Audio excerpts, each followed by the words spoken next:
Heading out to help a fellow Jeeper. Got a dead battery or something. He's out by the Dragoon Mountains. You can see the weather's not the greatest. We'll get him out.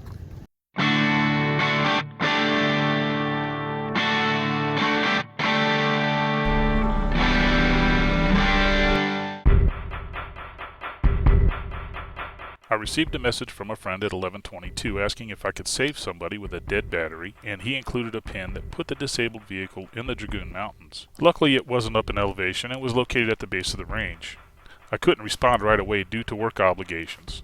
He wasn't in any danger where he was, so it could wait, and I communicated as much. I was able to shake loose from work at 1:30 and set out to help. It had just finished raining heavily in Sierra Vista when I started out, and a quick check of the weather showed that the worst of it was done for a while. It was going to take me over an hour to get to the disabled Jeep. On top of that, there are 3 or 4 large washes on Middlemarch Road outside of Tombstone that are prone to flash flooding, and that had me concerned that I wouldn't be able to get to him. He already had about 5 roadside providers cancel on him because of his location. I saw evidence that one actually did respond but turned around at the first wash.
The first wash did have water in it, but it wasn't wide or deep, so I threw it into 4 high and went through.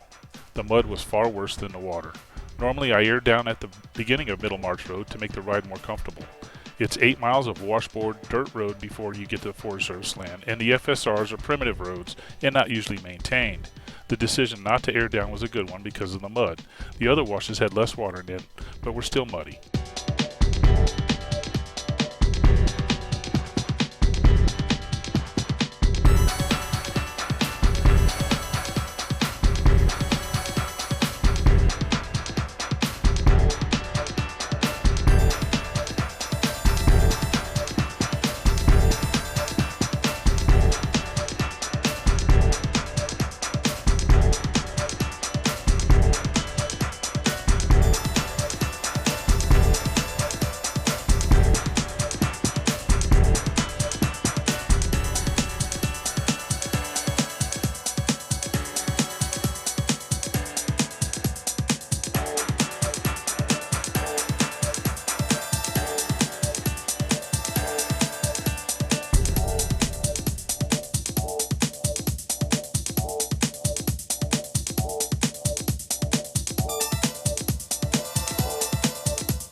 I located the disabled Jeep 1 hour and 20 minutes after setting out.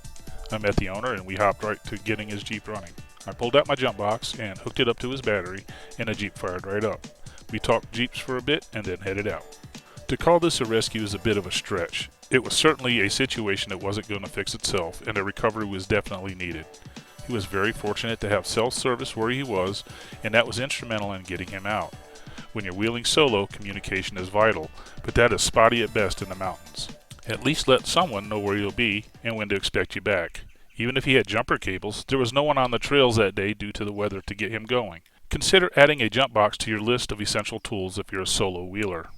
That's it for this adventure. If you like this content, please like, comment, and subscribe. Till next time.